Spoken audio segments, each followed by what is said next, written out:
that flipped the nation upside down. As Hollywood scrambled and Congress held its breath, the courtroom showdown no one saw coming changed everything. This is the story of how one reckless insult sparked a legal firestorm and how Jasmine Crockett shattered the myth that fame is untouchable. But what exactly did Jasmine Crockett do that shook the pillars of power across America? Stay with us. This is a story worth every second of your time. The federal courtroom in Lower Manhattan did not look like a movie set, but for Robert De Niro, it might as well have been his final scene. Gone was the swagger, the smirk, the magnetic rage that once lit up screens from Taxi Driver to Raging Bull. What sat in front of Judge Margaret Ellis now was not an icon, but a man in a crumpled silver suit, fingers twitching, eyes searching the polished oak floor like it held the script he had forgotten. Cameras weren't following him this time. They were documenting a collapse, his shoulders hunched as if carrying the weight of every word he'd ever weaponized. The courtroom buzzed with whispers, but none louder than the silence between his trembling breaths. This wasn't an ambush. It was a reckoning. And the person sitting across from him at the plaintiff's table, calm, poised, eyes like locked radar, was not a studio executive or political pundit. It was Congresswoman Jasmine Crockett. The road to that courtroom didn't begin with a lawsuit. It began with a broadcast. One stage, two names, and a single moment of arrogance that turned televised drama into legal warfare. The studio lights of the spotlight burned white hot, turning the set into a battlefield disguised as a talk show. Every seat in the audience was filled. Activists, celebrities, politicos, and the ever-watchful eyes of America waiting on the edge of their living rooms. On one side of the stage sat Jasmine Crockett, unshaken and razor-sharp in a cobalt blazer, her hands folded, eyes forward. Across from her, in all black with an air of worn defiance, Robert De Niro leaned back in his chair, like a king forced to share the throne. The host, Alex Harper, loved this tension. He fed off it, and tonight he had struck gold. "Congresswoman Crockett," he began, his voice syrup-slick, "as someone rising in conservative circles, what's your response to critics who say your words endanger free discourse?" Jasmine leaned forward slightly, voice steady, precise. "Free speech doesn't mean speech without consequence, and it certainly doesn't mean surrendering our national conversation to media monopolies who choose what truth looks like. I'm not here to parrot talking points. I'm here because millions of Americans, black, white, forgotten, and ridiculed, are tired of being spoken over by the same elite circles pretending to know better." A few polite claps echoed from the right side of the room, but De Niro's jaw was already tight. His fingers tapped the chair arm, rhythm building like a fuse being lit. Harper turned toward him with a baited smirk. "Mr. De Niro, care to respond?" De Niro didn't wait. He leaned in, too far, his voice slicing across the room like a blade dressed in velvet. "Let's not pretend here," he said, his tone thick with contempt. "She's not speaking for Americans. She's speaking for Trump, for division. She's a puppet dressed in patriotism. That's what scares me. Young faces like hers, reading scripts written by dangerous men. She's not just wrong, she's a threat to democracy." The gasp in the studio was immediate, audible, like someone had shattered glass in the middle of church. Cameras zoomed in. Jasmine's face did not flinch. Her expression didn't crack, but in her eyes something shifted. A note of cold clarity. A line crossed. The host's attempt to move on failed instantly. The audience had split itself in half. Shouts of, "Let her respond," clashed with cheers of, "Speak the truth, De Niro." The temperature rose so quickly it was almost physical. The air felt heavier. Jasmine lifted one hand, not to interrupt, but to signal calm. "I expected disagreement," she said, measured, but edged in steel. "But not personal slander from a man who's made a career pretending to be someone he's not. You want to call me a puppet? At least I'm not reading from a script that hasn't been relevant since 1974. I was elected. You were cast. Don't confuse the two." Her words detonated with the force of a courtroom verdict. Somewhere in the studio, someone shouted, "Say it again!" But the louder noise came from the far left section of the crowd, De Niro's fans, who booed as if on cue. The host tried again to steer the show, but the wheel was gone. The narrative now had a life of its own, and it was spiraling. De Niro's face flushed, not with embarrassment, but the kind of heat that comes when your authority is challenged in front of the nation. He stood halfway from his seat, pointing, not at Jasmine, but through her. "You don't know a damn thing about democracy," he barked. "You ride the coattails of a man who tried to burn this country down, and now you dare to sit there and call yourself a leader?" Jasmine didn't rise. She didn't blink. She let the wave pass over her like a rock in a flood. When the noise died, her voice came back low, direct, and calm enough to sting. "Your generation built the fire. Mine is just trying to survive it." The audience froze. It wasn't a line. They knew it. It was a truth too sharp to swallow and too loud to deny. Behind the scenes, producers scrambled. The segment had already gone off script, and sponsors were already texting assistants. But Harper kept the cameras rolling. He could smell headlines. He turned breathless to the camera. "We'll be back after the break." But everyone knew the show wasn't on break. It had just begun. And somewhere inside Robert De Niro's PR team, red flags were being raised with every second. The clip would go viral. The headlines would come. But what no one yet realized, not even Jasmine herself, was that this moment wasn't just a media flashpoint. It was legal ammunition. Evidence, time-stamped, recorded, and nationally broadcast. And it would be used to bring down a man who thought his name was untouchable. By the time the cameras cut, Jasmine had already risen from her seat. She didn't storm off.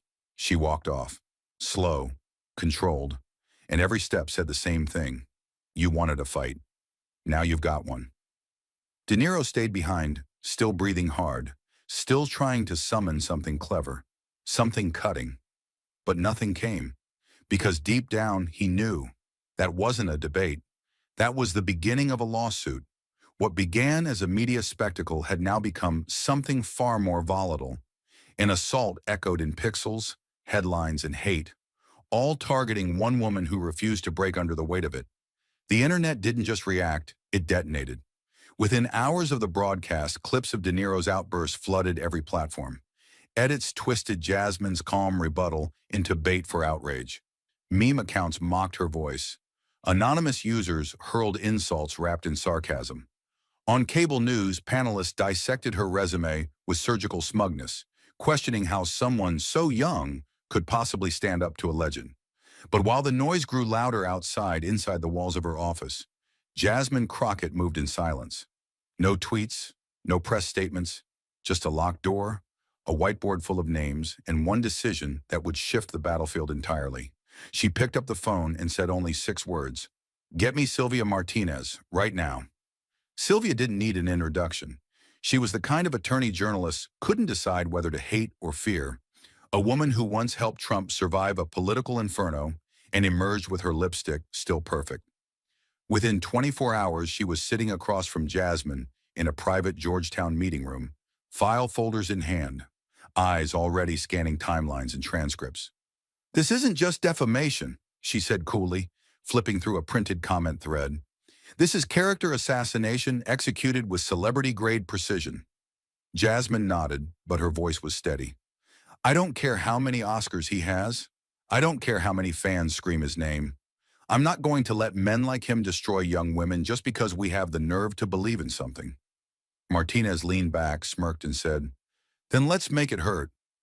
The courtroom hadn't opened yet, but behind closed doors, Jasmine and her team were already building something more dangerous than a counterattack. A case made of fireproof facts and sharpened truth. They started with the obvious, the broadcast. Every second of the spotlight was pulled, dissected, and archived. The moment De Niro pointed his finger, the slur puppet, the accusation of being a threat to democracy. Freeze frames were marked, transcripts were time-stamped, but that was just the beginning. Martinez brought in a team of digital forensic analysts, led by a former NSA contractor named Ethan Cole, young, pale, and always 2 thoughts ahead of everyone else in the room. He didn't speak much, but when he did, he dropped metrics like grenades. Within 4 hours of the broadcast, he explained, the clip reached 3.8 million views. Hashtags targeting Jasmine surged by 11,000%. We've traced coordinated bot activity, and over 2,300 defamatory posts originated from a cluster linked to a Hollywood PR firm. Guess which one? Martinez didn't blink. De Niro's? Cole just nodded. But raw numbers didn't sting in court. Outcomes did, so they dug deeper.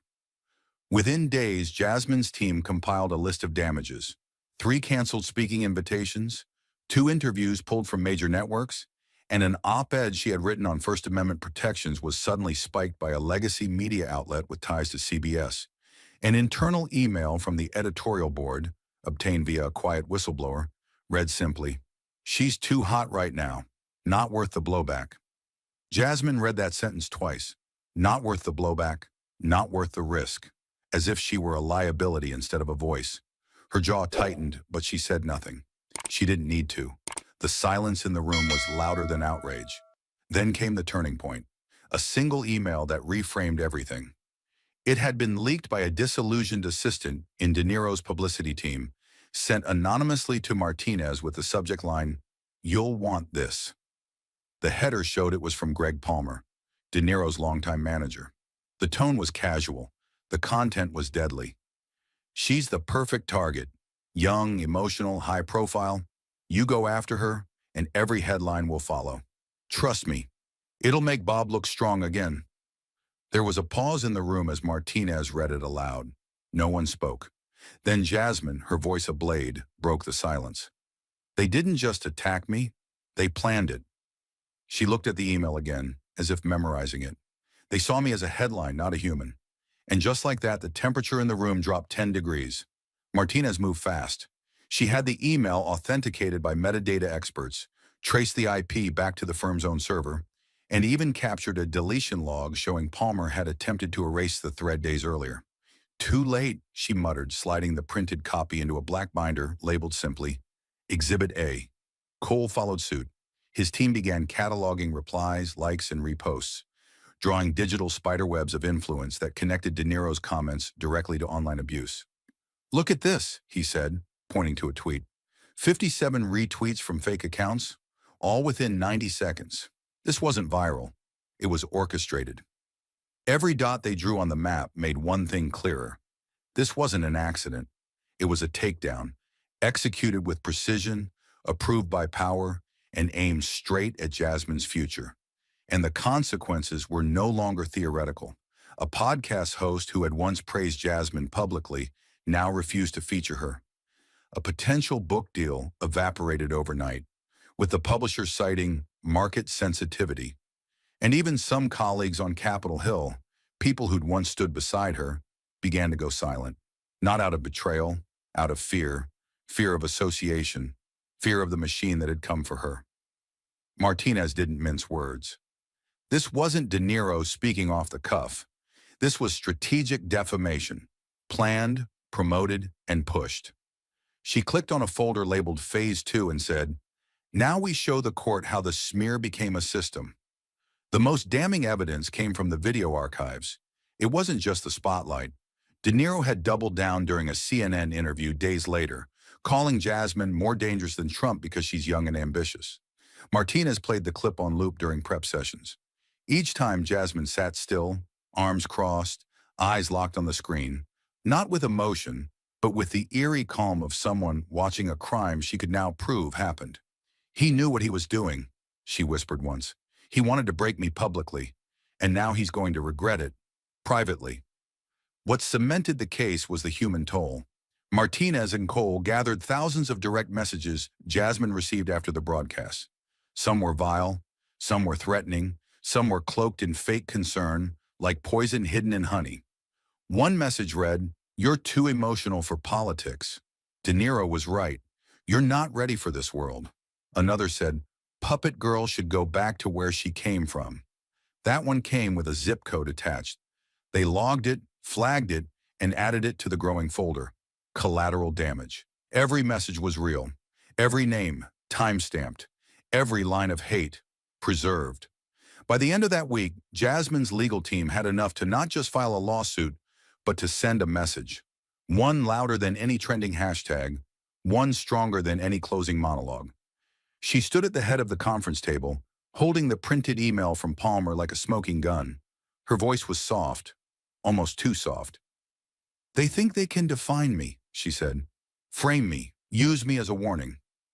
She looked up, eyes focused, voice rising. "Let's make them regret that assumption in court." And in that moment, Sylvia Martinez nodded slowly, eyes gleaming like someone who knew exactly what justice was about to look like. The evidence had been assembled like ammunition, but now came the moment to fire it, on a battlefield where truth, reputation, and legacy would be decided under oath and on the record. The courtroom swelled with tension long before the gavel dropped. Every bench was packed to capacity, the air thick with rivalry and political electricity. On one side, MAGA supporters in navy suits and quiet conviction. On the other, Hollywood loyalists in black turtlenecks and sunglasses indoors, still clinging to De Niro's myth. Reporters lined the walls like vultures with pens, their cameras blinking like snipers waiting to strike. The bailiff called the room to order, and the buzz cut instantly to silence. Then came the sound that split the room like a thunderclap. Bang! As Judge Margaret Ellis slammed the gavel and said, "This court is now in session." At the plaintiff's table, Jasmine Crockett sat perfectly still, her rose-pink suit soft in color but sharp in presence, eyes fixed forward like a soldier who already knew the outcome of the war. Across from her, Robert De Niro looked every bit the opposite, lips tight, throat dry, fingers fidgeting with his cufflink like a man trying to hold on to a role he no longer remembered how to play. For once in his life, the script wasn't his to write. Sylvia Martinez rose slowly from her seat like she'd been waiting for this moment her entire life. Her voice when it came was not loud, but precise, clipped, undeniable. "Your Honor," she began, "we would like to enter into evidence the full, unedited broadcast of the Spotlight episode aired on April 17th. Timestamp 2. The truth had landed like a hammer, but the sentence that followed would crack more than silence. It would shatter reputations, unravel contracts, and leave one man alone beneath the weight of his own arrogance." 14. Subject: Mr. De Niro's direct remarks to Congresswoman Crockett. A large screen was wheeled into view, monitors adjusted, lights dimmed just enough to let the video glow with eerie clarity. The courtroom held its breath as the familiar studio clip began to play. Jasmine, calm and clear, defending her principles. Then De Niro, leaning forward, eyes hard, voice curling into venom. "She's a puppet, a threat to democracy." The moment played exactly as America had seen it, but now it wasn't entertainment. It was evidence. Gasps fluttered across the courtroom. A few MAGA supporters shook their heads, muttering. De Niro looked down, as if the screen might burn him alive. The silence afterward was suffocating. Judge Ellis looked up and asked, "Is this the full context?" Martinez nodded. "Every word." And with that, the war for truth began. Not with screaming, but with silence too heavy to ignore. The video had pierced the illusion, but now it was time to strip the mask away completely, word by word under oath, with nowhere left to hide. Sylvia Martinez rose from her seat again, this time with no need for theatrics. Her presence alone shifted the room's gravity. She walked to the center of the courtroom with deliberate precision, each heel strike echoing like a countdown. Then she turned toward the witness stand where Robert De Niro sat, jaw clenched, eyes refusing to meet hers. "Mr. De Niro," she said evenly, "you referred to Congresswoman Crockett as a, quote, threat to democracy. Can you please clarify for this court what specific evidence you base that accusation on?" The silence that followed was brutal. De Niro blinked once, twice. His lips parted, but no words came. Not a document, not a memo, not a recording. Just a man choking on the weight of a sentence he once delivered so effortlessly. He shifted in his chair, hands clenching the arms like they might keep him from unraveling. I meant, it's just how I felt," he stammered, the rasp in his voice louder than any shout. Martinez didn't move. "Feelings are not evidence, Mr. De Niro," she said, her voice tightening just enough to slice. "You made a public accusation that damaged the career, safety, and credibility of a sitting member of Congress. So again, I ask, Do you have any factual basis for calling her a threat to the very democracy she was elected to serve? The room felt as if it were holding its breath in a fist. De Niro opened his mouth once more, searching for refuge in rhetoric, but found only air. His throat bobbed with a dry swallow. No, he muttered. Martinez leaned in, eyes narrowed. I'm sorry. Could you repeat that for the record? De Niro's voice was barely a whisper now. Number, I don't have any.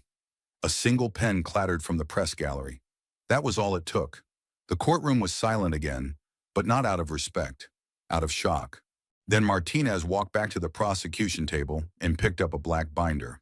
Without a word, she handed it to her assistant, who tapped a key on the courtroom's main display.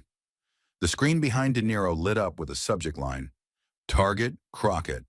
Below it, the contents of the leaked email began to scroll, line by damning line. She's the perfect target, young, vulnerable. It'll get us attention. It'll make Bob stand out again. The room went still. Judge Ellis narrowed her eyes, leaning forward slightly as the message continued. She doesn't have the media machine. She'll break under pressure. Push hard. Martinez turned slowly toward the witness stand. Mr. De Niro, she said coldly, is this what you meant by speaking your truth? Is this how you define civic engagement? Coordinated character assassination for the sake of television ratings and public relevance? De Niro didn't answer. His fingers curled tighter around the wooden arms of the witness chair, knuckles white, face drained. A low murmur rippled across the courtroom. One of Jasmine's supporters whispered audibly, "They hunted her like prey." The judge raised a hand for silence, but even she couldn't erase the truth now radiating from the screen like a siren. Martinez's voice came again, unrelenting. You had no evidence, but your team had a strategy. You didn't criticize her politics. You targeted her person, and now, Mr. De Niro, you are here because someone like Jasmine Crockett refused to vanish quietly. The actor's shoulders sagged as if the weight of the truth had finally found its target. There were no lines left to deliver, no applause to wait for, just the unmistakable realization that this courtroom, not Hollywood, would now define his legacy. And across the room, Jasmine Crockett sat motionless, not triumphant, not vengeful, just steady. Her eyes locked on the screen not as a victim, but as a witness to her own resilience. The young congresswoman who had been dismissed, humiliated, and digitally crucified had just watched her abuser strip his own armor away, piece by trembling piece. It wasn't revenge. It was justice. And the room knew it. The truth had landed like a hammer, but the sentence that followed would crack more than silence. It would shatter reputations, unravel contracts, and leave one man alone beneath the weight of his own arrogance. The verdict came down like thunder. Judge Margaret Ellis, voice firm and final, leaned slightly forward and declared, "This court finds that Mr. Robert De Niro and CBS are liable for coordinated and intentional defamation against Congresswoman Jasmine Crockett. The defendants are hereby ordered to pay damages in the amount of $800 million. Gas rippled through the gallery, followed by a flurry of flashing cameras as reporters scrambled to file the headline that would dominate the news cycle for weeks. De Niro didn't flinch. He crumbled, piece by invisible piece, like a tower whose foundation had been silently eroding. He didn't stand. He didn't speak. His lawyer placed a hand on his shoulder, but the gesture felt more like an obituary than comfort. Jasmine remained still at the plaintiff's table, her face unreadable, her spine unbending. It wasn't triumph that filled the room. It was gravity. Something irreversible had just taken place. A courtroom had just declared that celebrity did not excuse cruelty, and fame was no shield against justice. By the time De Niro exited through the courthouse's side doors, the fallout had already begun. Studio executives who once jostled for his signature were now ghosting his calls. A major film he was scheduled to headline, a $60 million period piece, was abruptly delayed indefinitely. The official statement cited creative restructuring, but everyone knew the truth. He had become radioactive. A streaming platform quietly pulled his name from an upcoming promotional campaign. A luxury watch brand that had featured his face for nearly a decade sent a curt press release. Our values do not align with recent public revelations. De Niro's team went into damage control mode, but the phone lines were cold. Colleagues who once praised his candor were now issuing vague, non-committal responses to the press. One former co-star told Variety, "I love Bob, but I have to think about my own brand." And another simply said, "No comment," and walked away. The distance grew faster than anyone expected. On social media, the tone had flipped completely. Where once he was hailed as a voice of resistance, he was now labeled a cautionary tale. Posts that once idolized his fiery monologues were replaced by split-screen memes, one side showing his courtroom humiliation, the other quoting Jasmine's calm rebuttal. One viral caption read, "He called her a puppet. She pulled the strings." Within 48 hours, thousands of users unfollowed him. Fan pages turned dormant. A trending hashtag emerged. #Truth broke the legend. Late-night comedians, once his allies, tiptoed around his name or used it as a punchline for canceled relevance. A tweet from a political commentator cut deepest. He tried to bury a young black congresswoman with his platform and dug his own grave instead. Even within his inner circle, fractures appeared. Greg Palmer, the manager whose email had ignited the scandal, resigned under pressure from both legal and industry backlash. Associates whispered that De Niro hadn't spoken more than 10 words since the verdict. One confidant told a reporter, "It's like the fight left him. He thought the world would never turn." A photo surfaced of De Niro sitting alone in the corner of a Manhattan cafe, head down, unshaven, sunglasses on indoors. It circulated without caption because none was needed. The man who had once stood on Oscar stages, defying presidents and waving fists of rhetoric, now sat with the weight of truth pressing down on shoulders that had no script to lean on. Jasmine, meanwhile, refused to gloat. She gave no victory speech, held no rally, and declined every offer for a network exclusive. When pressed by reporters outside the courthouse, she said only, "This wasn't about destroying someone. It was about defending the truth." Then she turned and walked away. No fanfare, no entourage, just the kind of quiet dignity that echoed louder than any applause. Inside Capitol Hill, her colleagues, some hesitant, some humbled, began to see her differently, not just as a voice, but as a force. And in Hollywood, a new phrase started to spread among producers and PR teams. "Don't pull a De Niro."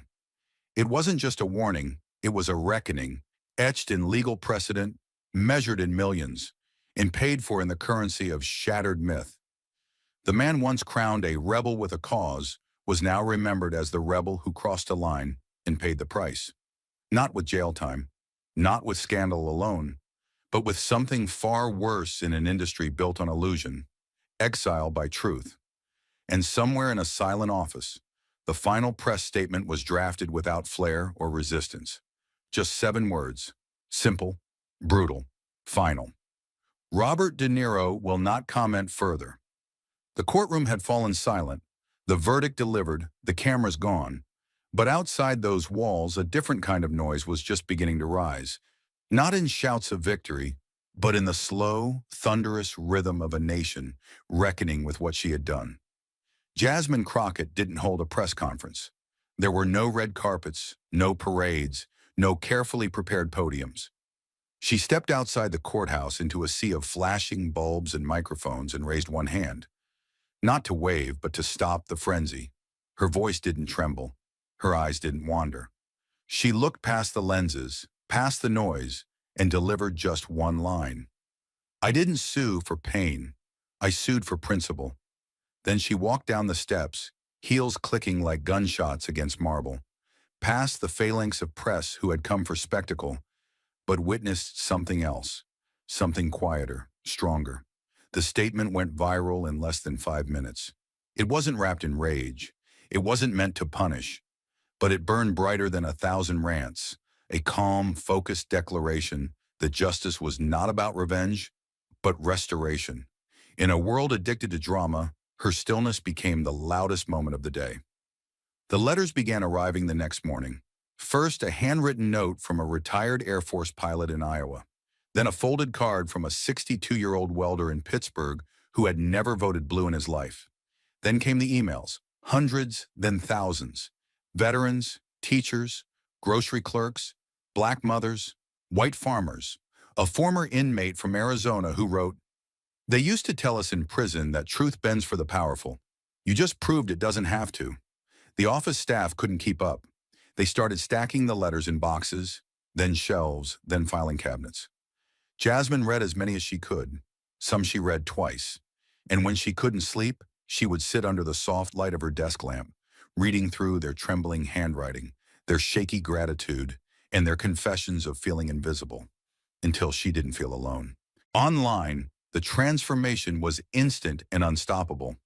Within hours, Crockett won, without shouting, was trending across every platform.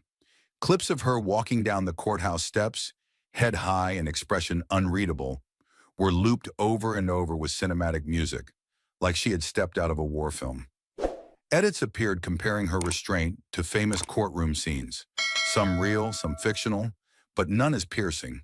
A 12-year-old girl in Atlanta posted a selfie in her mom's pink blazer, captioned, "Congresswoman Crockett showed me that I don't have to scream to be heard."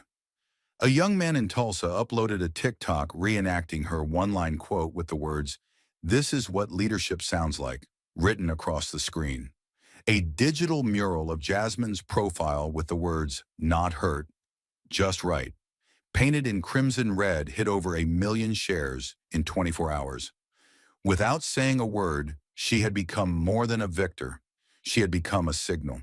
But with every wave of praise came reminders of what she'd endured to get there. Some media outlets still refused to print her name without adding "controversial." Opinion writers tiptoed around the verdict, still calling it excessive or symbolic. One legacy outlet ran the headline, "De Niro pays but free speech suffers." Jasmine read it with her jaw clenched, then tossed it into the recycling bin without comment. She didn't need validation from the same machines that once amplified her mockery. She had something better: testimony.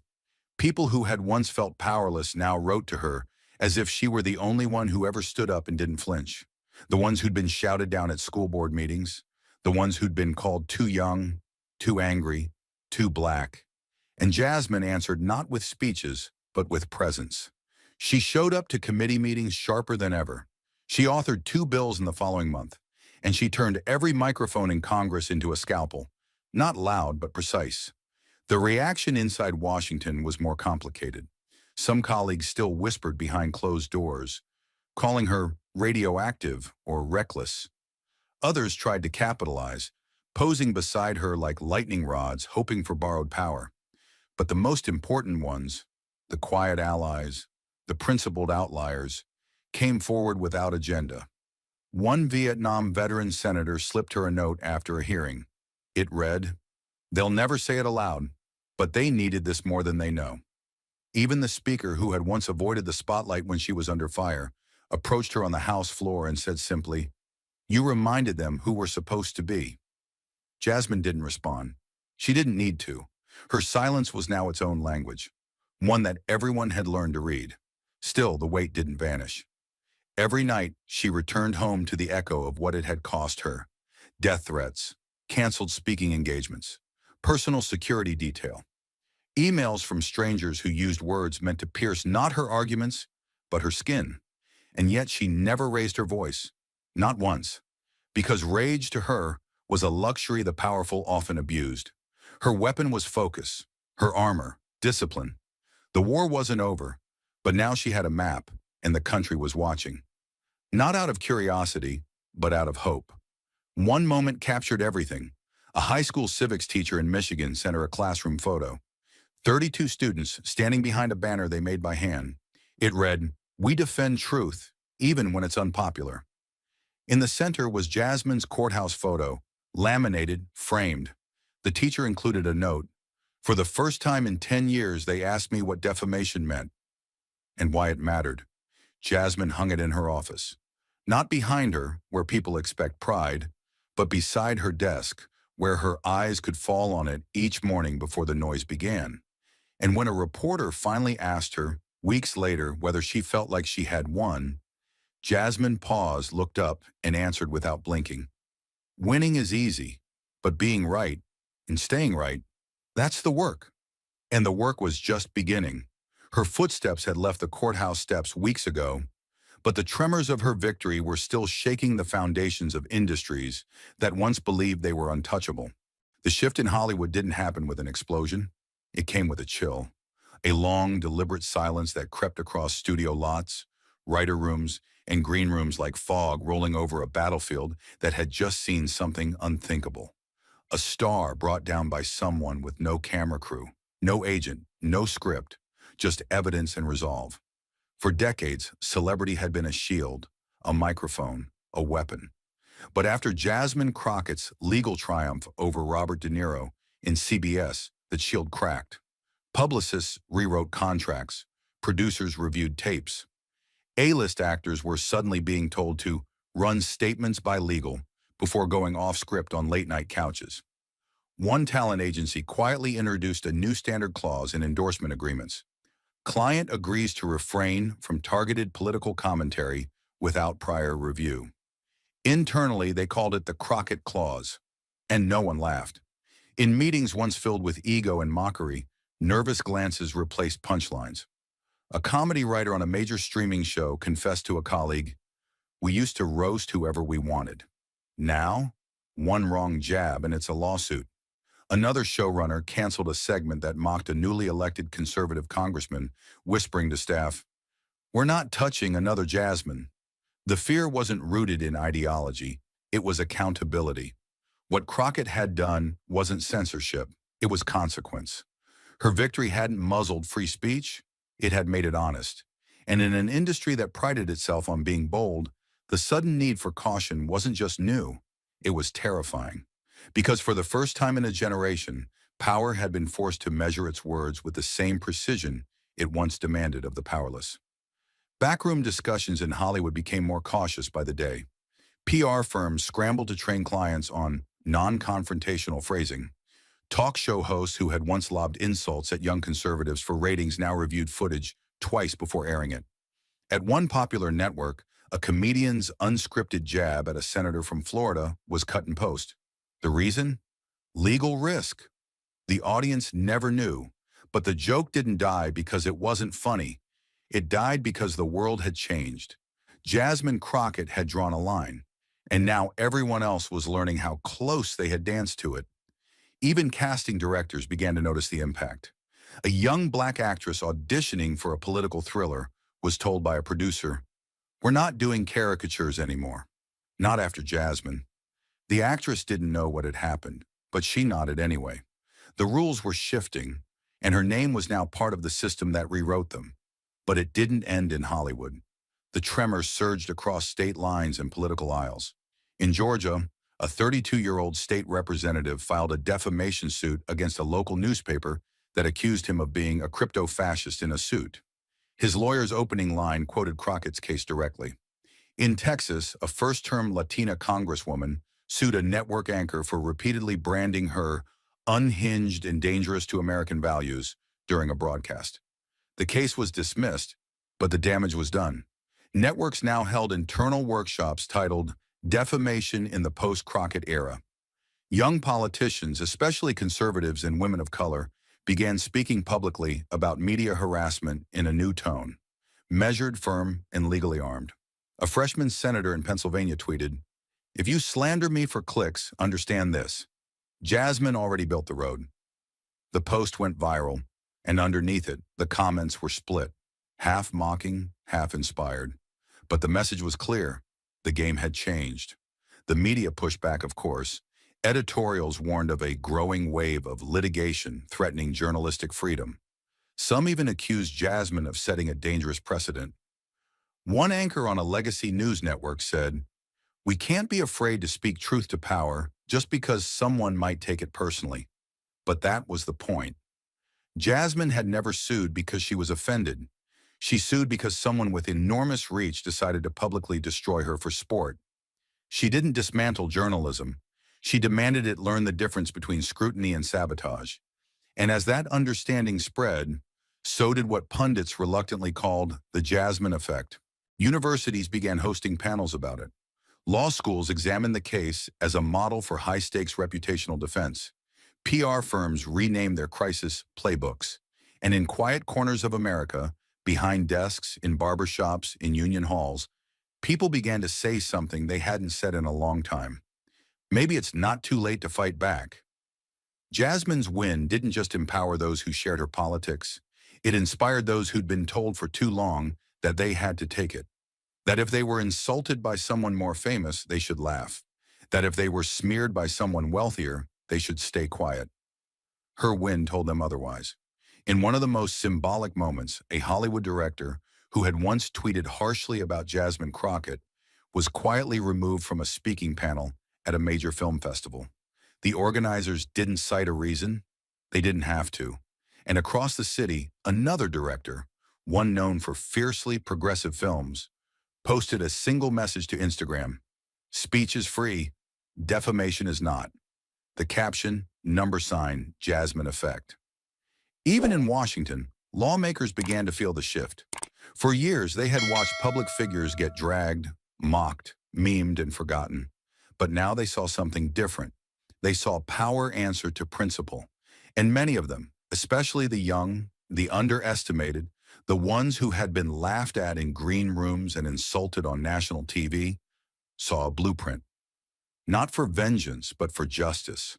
Not to silence critics, but to make recklessness costly again. The Jasmine effect wasn't about fear. It was about fairness. A return to the idea that words have weight, that microphones are not shields, that the truth, when wielded by someone who refuses to flinch, is more powerful than any platform. And long after the headlines faded, the verdict remained like an imprint pressed into steel. If you target someone to destroy them, you better bring more than your opinion. Because now, thanks to Jasmine Crockett, the truth has teeth. The institutions had felt the shock, the media had taken cover, and the stars had learned to speak more carefully. But outside those towers of power, something far more powerful had begun. A quiet revolution built on the way one woman refused to flinch. It didn't happen on a stage. It didn't require a chant or a flag or a flash mob. But somewhere between the courthouse steps and the silence that followed, Jasmine Crockett became more than a politician. She became a signal flare for a generation waiting for proof that dignity could still win. Across the country, in schools, churches, gyms, small-town diners, and urban shelters, her name began to surface not as a headline, but as a verb. "Pull a Jasmine," a teacher said to her students in Des Moines when they asked what to do about an unfair grading policy. "You don't scream, you document, you show up, you hold your line." In a rural Tennessee cafe, a waitress taped Jasmine's photo beside the register with the caption, "Loud isn't power, steady is." She didn't need a cult of personality. She had become something rarer, a living reminder that integrity wasn't a weakness and silence wasn't surrender. Among young women of color, the effect was seismic. They had seen it all before: outrage, collapse, internet fury, followed by a slow fade into anonymity. But Jasmine had broken that cycle. She hadn't shouted over her attacker. She hadn't wept on cue. She had built her case, brick by brick, and when the time came, she'd let the evidence speak louder than the slurs. That image, her sitting in court, spine like steel, eyes calm as judgment, was being printed onto t-shirts and posters, yes. But more importantly, it was burned into memory. Girls who had been told to soften their voice, wait their turn, or know their place, now had a model who had done none of those things and prevailed. In a Newark high school, a black sophomore wrote in her college essay, "Jasmine Crockett didn't just win a trial, she changed how I see my own voice." And in that line was everything. But it wasn't just women watching.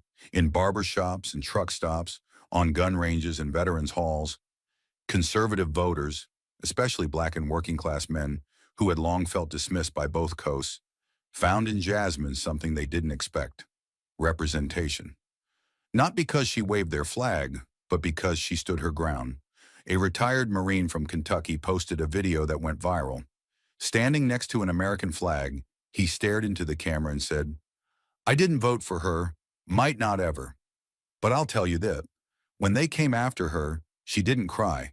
She built a case. She proved it. That's power. And that's what this country needs more of. The comments filled with people echoing his sentiment. Jasmine wasn't just redefining how the left saw power, she was rebuilding its bridges to those who had walked away from it. Inside academic circles, her case was dissected like a modern classic.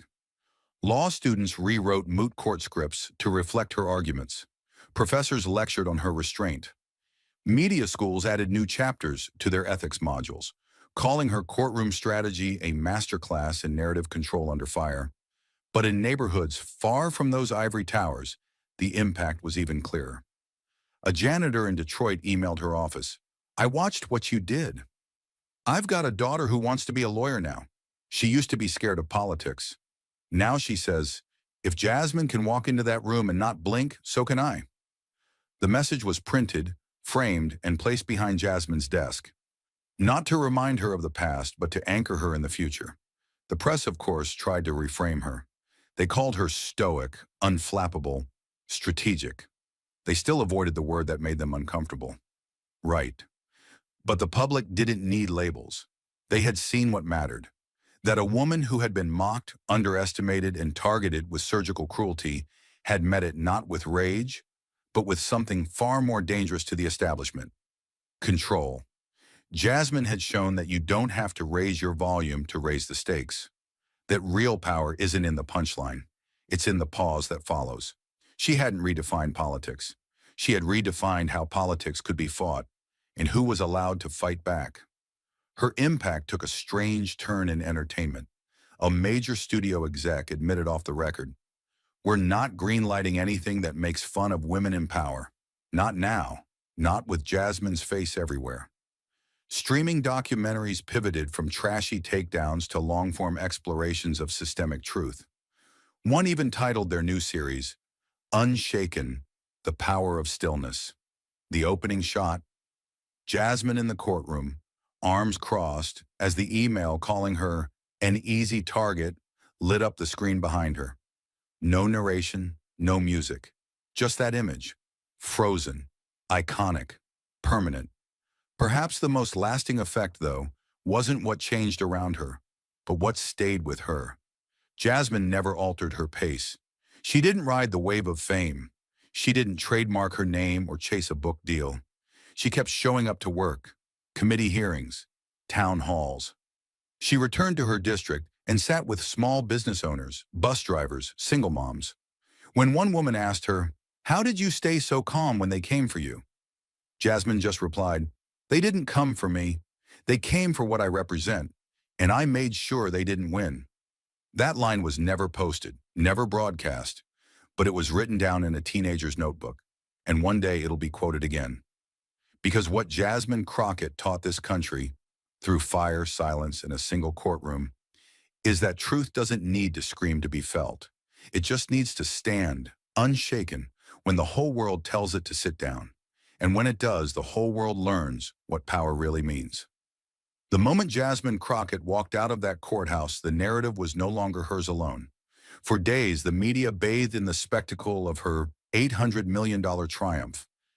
Declarations of justice, montages of her defiant silence, cable news analysts dissecting every eyebrow raise as strategy. But power, once challenged, rarely fades quietly, and the machine she'd rattled didn't retreat. It recalibrated, slowly, methodically, with the precision of a scalpel, not a sword. First came the doubt, expertly sown, whispered leaks to favored outlets, casting the lawsuit as a political stunt, the verdict as a jury overcorrection, her motives as media manipulation in high heels. An anonymous op-ed appeared in a legacy newspaper 3 days later, titled, "Crockett's Win is a Loss for the First Amendment." It didn't quote her. It didn't need to. It quoted others quoting her, casting her restraint as rehearsed, her evidence as opportunistic, her calm as cold. Talk radio ran wild. One host scoffed, "She didn't sue because she was wronged. She sued because she wanted to be famous." Another growled, "She's not Rosa Parks." "She's Rosa PR." Jasmine didn't answer. They tried again. A leaked memo, conveniently timed, suggested her legal team had received undisclosed donations from conservative donors. It was false, But the timing was perfect. Just enough to throw her ethics into question, just enough to pollute the victory with suspicion. A hashtag began trending. Number sign Crockett PAC. Bots fanned the flames. Cable news fed it oxygen. The public, as always, was invited to choose sides. Still, Jasmine didn't answer. Then came the avalanche of think pieces, headlines that couched character attacks in intellectual rhetoric. Can you litigate your way into leadership? What does Crockett's silence really say about her? Is America ready for a congresswoman who doesn't apologize? On screen, her face was everywhere. In print, her voice was nowhere. She was being rewritten, page by page, post by post, by the very ecosystem she had dared to hold accountable. Yet through it all, she held the line. Reporters waited for her in Capitol hallways with bated questions. Do you feel responsible for limiting free speech? Was the verdict about justice or political vengeance? Some say you've set a dangerous precedent for entertainers. What do you say to that? She never took the bait. She never raised her voice. She walked past them with the same purposeful stride she'd worn on the courthouse floor, the same composure they had once mistook for weakness. And that, more than anything, infuriated them. Because Jasmine Crockett refused to play the villain or the hero. She refused to perform. Inside her office, the world was quieter. Her staff fielded threats disguised as fan mail. A white envelope, no return address, carried a single typed sentence. You silenced Niro. Now it's your turn. Security increased. Meetings were relocated. But Jasmine remained unmoved. They want the mask to crack, she told her chief of staff one night. Let them keep staring. One network anchor invited her to debate a De Niro sympathizer live on primetime. Her team declined. A streaming giant offered her a docuseries. She said no. A podcast proposed a 3-part special titled How Crockett Crushed Hollywood. She declined that too. She wasn't here for applause. She was here to work, to govern, to remind America that the court of law still mattered more than the court of public opinion. But even allies grew uncomfortable. Some Democratic colleagues whispered that she was too polarizing now. Fundraising events quietly removed her name from the guest list. She was no longer the underdog to be uplifted.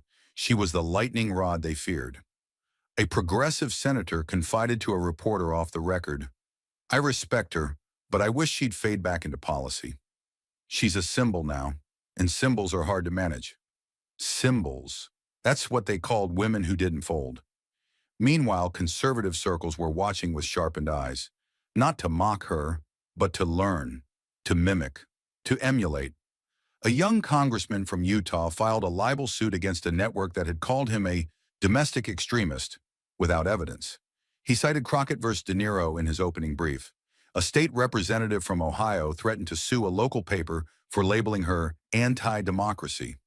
Legal scholars began to murmur. Jasmine Crockett hadn't just won a case, she'd built a blueprint. And now that blueprint was being copied by people who didn't even like her. One journalist called it the blowback spiral, a paradox where victory fuels backlash, and the backlash proves the reason for victory. Jasmine understood that. She'd studied systems long enough to know that power doesn't scream when it's challenged. It leaks. It gaslights. It corrodes. But she also knew that what they feared most wasn't her voice. It was her refusal to justify it. When Greg Palmer, the disgraced manager whose email had detonated De Niro's case, reappeared in a podcast blaming cancel culture and calling Jasmine's lawsuit a political weapon dressed in legalese, she didn't issue a statement. She didn't tweet. Instead, her office quietly released a public memo. 37 pages, legal citations, court transcripts, digital forensics. No commentary, just facts. The final page bore her initials and a closing line. History speaks for itself. I don't need to. The internet lit up for 72 hours. Then it died down. Because Crockett wasn't a trending topic anymore. She was a precedent. And precedent doesn't argue. It endures. Inside a cafe in Oakland, a group of law students debated her approach. One called it cold. Another called it surgical. The third leaned forward and said, "You don't win against Hollywood by yelling louder. You win by leaving no room for doubt. They all nodded, because Crockett had done more than win. She had removed the oxygen from the fire. In her home district, people still stopped her on the street. A black grandmother with tears in her eyes said, "You did what they said we couldn't." A teenage girl handed her a folded note. Inside it said, "Thanks for not yelling. I thought that was the only way to be heard." She kept that one, because in the end, the backlash didn't break her. It proved she had changed the rules. It didn't appear in the headlines. There was no ribbon cutting, no bill passed in her name. But from the ashes of the trial and the shadows of the backlash, something deeper remained, etched not on paper, but in instinct. A shift, subtle, permanent, invisible to those who weren't paying attention, but clear as day to those who had ever been silenced, ridiculed, or erased. Jasmine Crockett hadn't just exposed one man's arrogance or one network's recklessness. She had redrawn the battlefield, so quietly, so completely, that few even realized the weapons had changed. There was no longer room for drive-by character assassination wrapped in clever sound bites. No more open season on women who dared to speak without trembling. No more dismissing a voice because it refused to perform rage for the cameras. A boundary now lived between rhetoric and ruin, and Jasmine had placed it there with terrifying precision. Law schools began referring to it as the Crockett threshold. Not a legal statute, not a ruling, but a cultural line, a moment that split public discourse into before and after. In one classroom at NYU, a professor stood before a class of first years and said, "Before 2025, we taught defamation as an archaic tort. Now we teach it as survival." The whiteboard behind him read, "Silence is not absence. Control is not cowardice. Precision is not weakness." Underneath, 3 words: Crockett, Drew, blood. Across the country, debate teams rewrote their code of conduct. Media literacy curriculums included a unit titled Narrative Ethics after Crockett. HR departments at Fortune 500 companies began incorporating reputation management clauses not just for executives, but for entry-level employees. A single email, one clip, one false quote taken out of context. These things were no longer harmless. They were lawsuits waiting to happen, and they weren't just risky for the individual. They were radioactive for entire institutions. But the most powerful transformation didn't happen in classrooms or courtrooms. It happened in the quiet places. In the kitchen of a single mother in Detroit who'd stopped applying for jobs because her teenage mistake kept resurfacing in Google search results. After watching Jasmine's story, she walked into a local legal clinic and said, "I want to know what I can erase." In the library of a community college in Arizona, a DACA recipient read about Jasmine's case and asked her civics professor, "Do I have the right to fight back too?" In a black barber shop in South Carolina, a former felon looked up from the paper and muttered, "They thought they could break her." She broke the game. No, Jasmine hadn't written new laws, but she had changed the cost of cruelty.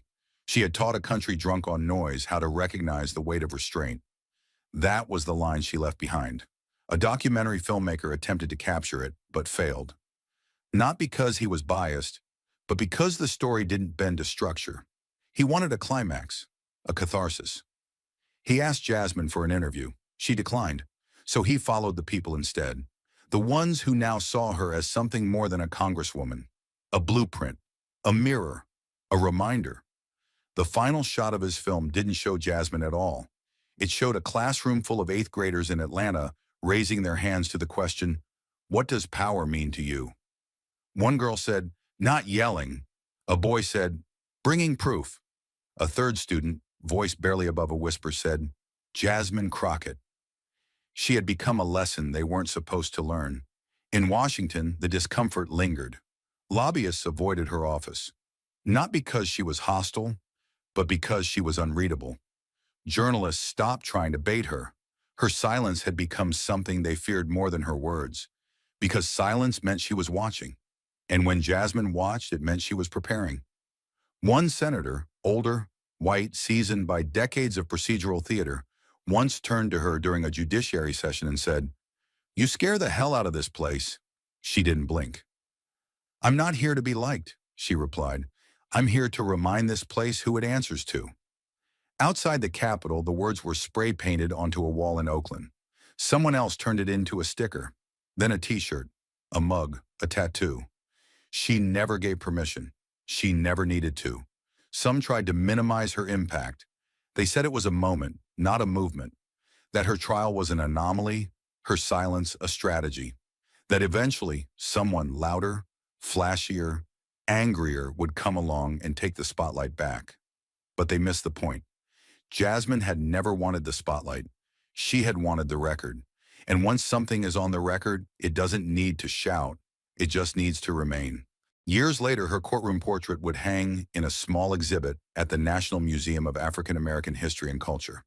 The plaque beneath it wouldn't mention De Niro. It wouldn't mention CBS. It wouldn't even mention the dollar amount. It would contain only her quote engraved in bronze. "I didn't sue because I was hurt. I sued because they thought I wouldn't." And underneath that, in smaller type, "She didn't win by yelling. She won by never stepping back." That was the line she left behind. It couldn't be undone. It couldn't be mocked. It could only be crossed at your own risk.